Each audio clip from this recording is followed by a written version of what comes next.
जो त्रिकूट नाम का पर्वत था ना, जिस पर वो हाथी रहता था, वो कोई और नहीं है। ये जो हमारा शरीर है ना, ये त्रिकूट नाम का पर्वत है, जो 3 गुणों, त्रिकूट यानी तीन, कूट यानी 3 गुणों से जो कूट कूट कर भरा हुआ है, वो त्रिकूट है।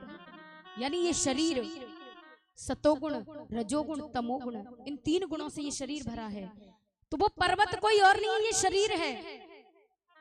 और वो हाथी कोई और नहीं है, हम और आप वो हाथी हैं। और वो ग्राह, वो मगरमच्छ कोई और नहीं है, काल है। वो काल एक ना एक दिन सबका पैर जरूर पकड़ता है।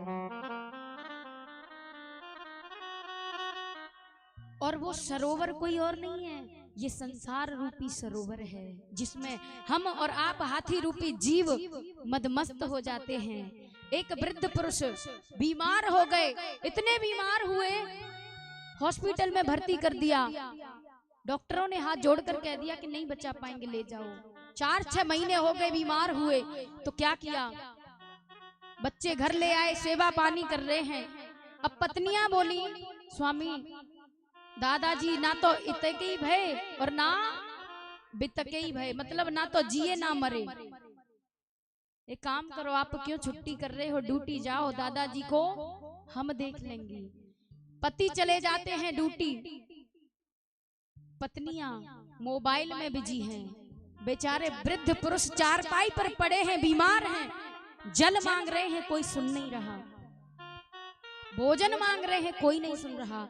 तो मन ही मन एक पश्चाताप कर रहे कि एक वो दिन था कि हम जब कह देते घर में कि ये चीज बनेगी तो वही बनता था। और एक ये दिन है कि एक दिन दूल्हा दूल्हा होती थी, अब पढ़ो डोकरा नाम। डोकरा जानती हो, बड़े बूढ़ों को हमारे उधर डोकरा कहते हैं।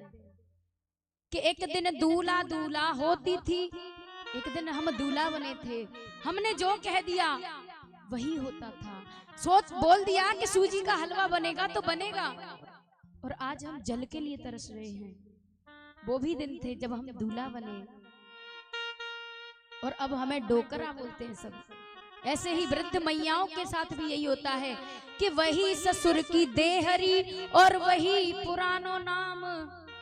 एक दिन बहुअरे होती थी, आज पढ़ो डुकरिया नाम।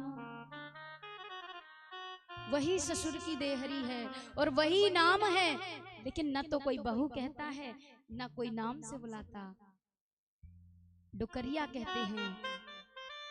कहते हैं आपके यहाँ, समझ तो रही हो ना मैं क्या कहना चाह रही हूँ। हाँ, तो आज वो वृद्ध पुरुष जब संतान, जब बहुएं नहीं सुन रही हैं, तो मन ही मन एक पश्चाताप कर रहे हैं, और क्या कह रहे हैं कि झूठ